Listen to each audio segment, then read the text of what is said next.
घरीला आईला विला लावीला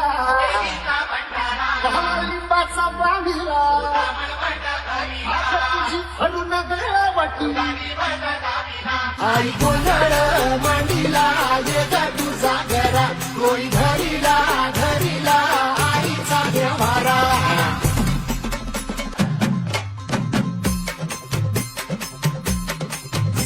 सेवेसाठी आलो दुरुनी तूच जीवाचा जीव स्वामिनी होऊ दे मंगल आई ग हाती परडी तू भाई अंतरी केवली ज्योती ग भंडाऱ्याची मुठ उधळली पाप जळली